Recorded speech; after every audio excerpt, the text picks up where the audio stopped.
All right, so what do we have here? Another video from TikTok that hit the rounds. Is everyone in debt? Let's watch together and see what's up. It is insane to me how many of our friends have these lavish vacations, will do crazy landscaping, crazy home remodels, date night every weekend, paying for a sitter, going to trendy restaurants. You can't have a nice dinner in Austin with like a couple drinks that's under $400 at like a trendy restaurant. And I'm like, where are they getting the money from?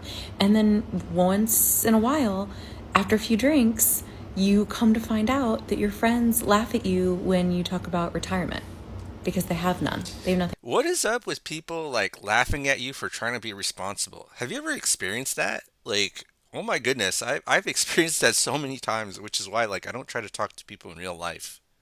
Saved. They have no savings. They're leveraged to the hilt. They all have loans that they took out for all of these remodels or vacations or plastic surgery. Like they are all living in debt. And I just like I don't understand like I Why does Austin feel like LA? She's like describing Los Angeles. I guess every big city is the same. I don't know, but the fact that like, you'd think like, oh, Texas is so different from other places, or maybe it's just Austin, you know? I would die. The financial stress that I would feel every night, going to bed every night, if we had that type of debt would kill me. My husband and I both work good jobs and we work our asses off and we pack our lunches every day for work to save money. And we're frugal in a lot of other areas. So, like, we can indulge with travel and stuff, but we would never go into debt to do some of these things. It is. Yeah, and it's funny is like if you look at the comment right here, I've worked in banking for 19 years. 70% of them are all in debt. Well, that means 30% of them are doing well, right? Glass half empty, glass half full. Okay.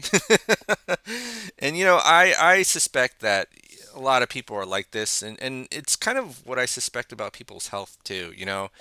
I don't know if you ever read those articles about how so many people, like younger people, are getting cancer, and I've seen those articles for the past couple of years. And let me just do this: younger people getting cancer. I think it's specifically colon cancer rising globally. And I think that's because, yeah, Harvard cancer is rising among younger people.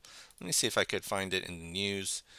Um, so a lot of people, this is happening to a lot of people, right? And I kind of make a parallel between finances and health because I think one part of good psychological health is having good finances. I don't think they go hand in hand where it's like you can be a train wreck financially and then be psychologically resilient. And we live in a world where like people are gorging like fast food, for views, mukbangs, right? Like, all like this didn't happen 20 years ago. You know what I mean? Actually, let me go back here. Hangain conquers three crap restaurants in 4 hours. Okay, like I guess that's news, folks. But anyways, let's be responsible chums and pay off debt. Okay, so we're gonna do that today. And what is our budget or financial situation? $6,300 of income, and let's just assume this is like a dual income household.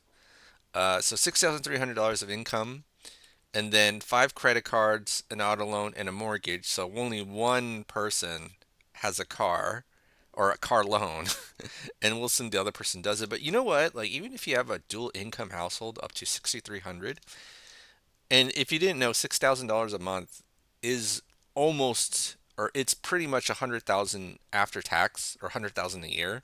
So 100,000 a year is kind of hard to kind of live on, right? So five credit cards, an auto loan, a mortgage, and then you have 1,500 personal expenses. So if that's shared among two people, money's gonna be tight, right? Or is it gonna be tight? I don't know. Well, you got the mortgage on top of that, so 2,500, and then you have these other debts. So basically, what we're gonna do is that with this $49.46 left over, we're going to deliberately make sure that it's actually zero using something called the velocity method, formerly known as velocity banking, until one state's regulators actually did not like that term. And if you go into business and say, hey, I offer a service for velocity banking, and the state of Illinois finds out, at least, they're going to send you a cease and desist. This is why We do things compliant, okay?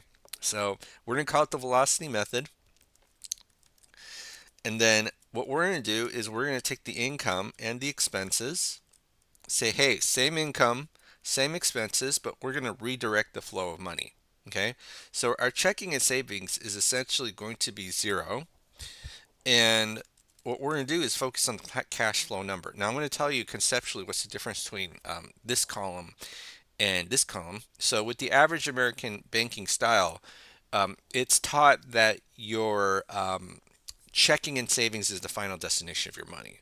Whereas with the velocity method, it's not, right? What's the final destination money? It's called the line of credit. Okay. And what's a line of credit? It's basically a financial tool where you can borrow money, put it back, and then use it over again, right? So a credit card is a line of credit, although a credit card is a little bit more inflexible than your standard line of credit. With your standard line of credit, you can use it to pay anything. You just click a button on your bank's website, money gets dumped into your checking account, and we're going to assume we have access to a line of credit, and we'll talk about that a little bit later. So, what we're going to do is we're going to rank our debts, and then once we rank our debts using something called the cash flow index, we're going to strategically move debt into the line of credit. And so, how do we calculate the cash flow index? It's a very simple formula of the debt balance divided by the monthly payment, and then you apply to all of them, and then it gives you a ranking. And so here, so this is the largest cash flow index number, meaning we want to pay this off last. Why do we want to pay the 30-year mortgage last? It's because I have to give a lot of money for a little bit of cash flow. 320,000 for $1,500 of cash flow, right? Whereas it could pay these two credit cards off, the 1050 and the 855, and then that will be more cash flow than the mortgage. Okay, so yes, we need to focus on interest rates, but that's not the only factor, right? There's also the length of time, let's say in the amortized loan, and then the original principal balance, right? But we always want to figure out how can we get as much cash flow as possible in the very beginning, and that's why we're going to pay off the credit cards first, the lowest cash flow index. So think of this as a ranking or sorting system. Lowest ones first, and how much credit card debt do we have? So 5, 8, 15, 27, 30. And how much credit card debt is that? That's $85,000. Okay. Now, let's assume that we have a $100,000 line of credit, right? So $100,000 line of credit. Let's move this $85,000 of credit card debt into this $100,000 line of credit, right? So we're borrowing money and transferring it essentially. So it's kind of like doing a credit card balance transfer. Now, if you have only $50 left over in your budget because you have, let's say, $80,000 or 80, was it 85? $85,000 worth of credit card, will the bank lend you a line of credit? The answer to that is no. And, to be honest, if you're going to get a $100,000 line of credit, you probably need to own a home, right? Because they won't offer you that much unless you have some sort of collateral, in this case, which would be your home equity. Home equity line of credit. You could get a personal line of credit for like 15 grand. Okay, so that's one possibility, 15 grand personal line of credit. But you're never going to get in like hundred thousands usually, right? Business line of credit, you would, but you need a lot of revenue to justify a huge line of credit. And sometimes you might be working in a business that's lots of revenue and low margin. So a line of credit would especially be useful there, especially if you have like a difference between like when AR comes in versus AP, and advance payable versus wait, is it advance payable? Now that I'm thinking about it, like what does the A stand for? But accounts payable, I'm sorry, accounts payable and accounts receivable, meaning money coming in versus money going out. All right, so now let me go back to the question, which is like if you only have $50 left over, will the bank lend you a free and clear line of credit? And the answer to that is no, right? Because the way that banking works is that banks don't lend money to people who need it. Banks don't lend money to people who need it. And the reason I talk about this a lot is because I want you to realize two things. Number one, if you had this line of credit, you would have been immediately saved, but you can't get it because it's like a chicken and the egg situation. You need to get the money before you need it, and a lot of people don't have that habit, right? A lot of people don't have that habit where I'm going to get money before I need it. So this is where a lot of people end up in trouble where they get a couple credit cards, max them out, and then if they had a line of credit and they need the strategy, they would have been it would have been so much easier just to pay the debt off. But they didn't do that, right? And that's because a lot of people don't know. They don't know what they don't know. So that is what it is. But then if you want to see what realistic scenarios look like, basically, people have sent me unsolicited their budgets, Excel spreadsheets, 10 debts. That was the first one where I started to apply the cash flow index, like 10 debts and then $900 left over. And then the next budget that I got sent unsolicited was 22 debts and $4 left over. So, there's a lot of extreme situations out there. Okay. All right. So now what we're going to do is the final step. Actually, the second to last step is that once we move that debt into the line of credit, oh my goodness, guess what happens here? Okay, so this is the part where if I were to do a presentation right in front of you, where I would go from $49 to 2,800 in an instant. I'd let you kind of, marinate, take it in, let it sink. And then what would happen is that you'd show me this poker face about how you're not impressed or you just don't want to show anything. And then, you'll just probably leave the room and possibly look it up on TikTok if you're young, and YouTube if you're a little bit older. In fact, the average age viewer of this channel is over 45. I don't know if you knew that or not, but yeah, it is what it is. So, yeah, so final step is that you're going to take this entire paycheck, put it in the line of credit as no repayment, take your expenses out, and then rinse and repeat over and over again. So after every single month, the balance is going to be reduced by 2,800. Right? That's kind of like the final step. So let's go ahead and do that. Previous month's balance, previous month's interest minus the cash flow. So that's 2876.96. Okay. Whoopsie, I put 2875. And then what we do is we get the average daily balance to calculate the interest, right? So just take your average formula, multiply it by the interest rate, and then divide by 12. And then, the cool thing about this is that if you put the entire 6,300 and the minimum payment is like only $557, because usually that's how the lines of credit interest work, or payments work, is just the interest. And then they actually like that because then your balance never goes down. And then after like 10 years or so, they say, hey, the whole balance is due. So they made their money. You know what I'm saying? So let me go ahead and copy and paste this. Okay. And I'm just going to go ahead and see when it goes to zero. And then we see that in less than 3 years, the balance gets paid off. And I know what you might be thinking, like, hey, that's kind of a long time, isn't it? Like 3 years till your credit card debt gets paid off. Listen, we start at $50. So unless we increase our income, and we might pay it off in like one or two, but if we're just assuming the same income, going from 50 to 2,800 a month, I think is pretty impressive, right? And so, yeah, let's go ahead and do this, which is 85K. So 85K in how many months? It was, I think, 33 months. Okay. So let's go ahead and copy and paste this. Okay. And now here we have the auto loan and the mortgage. So we just made this situation a little bit simpler. And remember, we have to also categorize our personal expenses that are not tied to debt versus our expenses tied to debt. This is a debt payoff strategy, right? The velocity method, the artist formerly known as Prince, aka velocity banking. That's we don't call it that anymore, but yeah. So that's kind of what the strategy is. It's debt payoff, and then when you set up the budget, just make sure that every single debt is its own line item. So yeah, and so let's go ahead and do this. So let me just take a look here. Oh, this is an older one. Let me just do this. I'm going to go ahead and copy and paste. Okay. And so what month are we at? We're at month, I have a fish memory, so I got to keep checking. 33. 33, 33. And then so now we have the current cash flow index of these debts, and obviously we're going to pay off the auto loan first, even though it has a lower interest rate because it gives us more cash flow right now for moving into the line of credit, right? Get the $400 of cash flow. Let's go ahead and do this.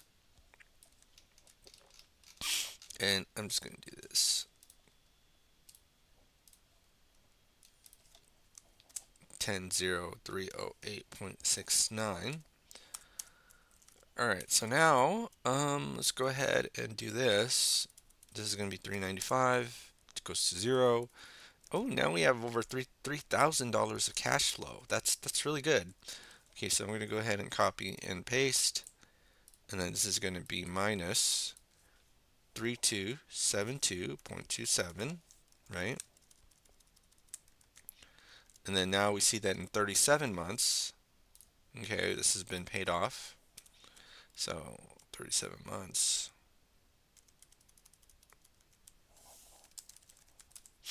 equals 85 plus 22 would be 107K. Okay, give me one moment. All right, so I got distracted. So let me go back and I paused the recording, but let me go back to what I was talking about. I think we're talking about paying off the 30-year mortgage. Now, when we pay off the 30-year mortgage, we essentially have two options, right? Which is extra payments or using a line to help pay off the loan. So you might have heard different things like sweeping, chunking. I like to call it the sweep, where we take a piece of the loan and move it into the line of credit. So if you take, let's say we'll take 6,500, right? 6,500 of the loan, of this balance of the loan, and move it into the line of credit. I'll just do this right here. So 6,500, and then we'll just add it to the balance. Remember, the cash flow doesn't increase until you actually pay off the loan. With the credit card, it actually increases every single month, but let me go ahead and do this. And then you see that in about 2 months, it gets paid off, right? So right there, right there. Um, and yeah, so, okay, so why am I laughing? I don't even know. Um, that's another way you can do it too, where you just kind of use your line of credit over and over again. And um, so you might be asking, like, why not just do extra payments? And I that's my question too. Like, if that's the default, why isn't everyone doing it? And the reason why that a lot of people can't do extra payments is because overpaying any loan reduces friction or increases friction in your money. And that's why a lot of people struggle with doing extra payments. So this is just kind of an alternative that you can use. So you can even use higher lines of credit to do it this way, although you kind of got to be a little bit careful. But extra payments also means decision fatigue, right? So I don't know if you know the different, if you've ever tried both methods, but whenever you're doing extra payments, you kind of do have to feel like, should I send, you're asking yourself, should I send this much as an overpayment to the loan this month? And then it's like, well, what if I need the money? Right? So you kind of go into questions like that. Whereas if we use this method with the chunk or the sweep, basically, I'm going to tell you your mindset. Let me just do this. Your mindset is basically, your checking goes to zero and then your line of credit goes to zero. Okay? And if you understand that, then your brain doesn't have to think anymore, right? And there's no friction, or the friction is gone, which makes it easy to pay off. Which is the main reason why most people don't overpay the loan. See, or psychologically speaking, having to calculate or just decide how much you overpay, because it's not going to be the same every month. I mean, I'm doing averages every month, right? But having to decide every single month how much you're going to send extra to the loan is actually psychologically hard. Okay. So that's why, I don't say don't do extra payments. I say, hey, here's the default option, but nobody does it. So here's another option if you want to use it. And then we also have a calculator to kind of determine how much or how long it takes and how much interest you pay using the sweep method. So give me one moment to open that up. And actually, I didn't even calculate what the current balance is. So what month are we at? We're at 37 months. So month 37, this is now zero. Okay, so 301,876.18. So I'm going to go ahead and zoom there. 301,876.18. So 301,876.18. And then let's just do smaller chunks. Smaller revenue should equal smaller chunks. 6,500. And then what's my expenses? My expenses is, let me just do this. everything except for the loan we're trying to pay off. Yeah, we're sacrificing here. 1,500, 1,500. Especially it's an income of two. Uh, yeah. But the lady in the beginning was like, I make good money, and then I pack my lunch. So there's all kinds, people. There's all kinds. So let me just check. 6,300 is the income. Okay. And then we see that the mortgage takes 6 years to pay off. 6 years. All right. So now let me just kind of put us right here. 6 years. So six times 12 plus 37. So 109 months. 320 plus 109. Oopsie, did I screw up? So 37. Oh, I can't do basic math anymore. 6 plus 109 divided by 12. There we go. So this is going to take 15.08. Wait, no, I screwed up. My bad. I'm going insane. All right, so 109. Where did I get this 109 from? All right, let me do this one more time. I'm totally blanking out. Maybe it's because it's the morning. So it's 37 plus 6 times 12, right? That's one. Okay, so 109 divided by 12 is the number of years. I was like, all right, 9.08 years debt free, including the mortgage. Okay, including the mortgage. All right, well, that's it for today, folks. I guess I'm getting a little bit rusty nowadays. But I got a newsletter from YouTube saying you uploaded 48 videos in the last month. And like, whoa, really? All right, well, have a great day, everybody, and I'll see you on the next video.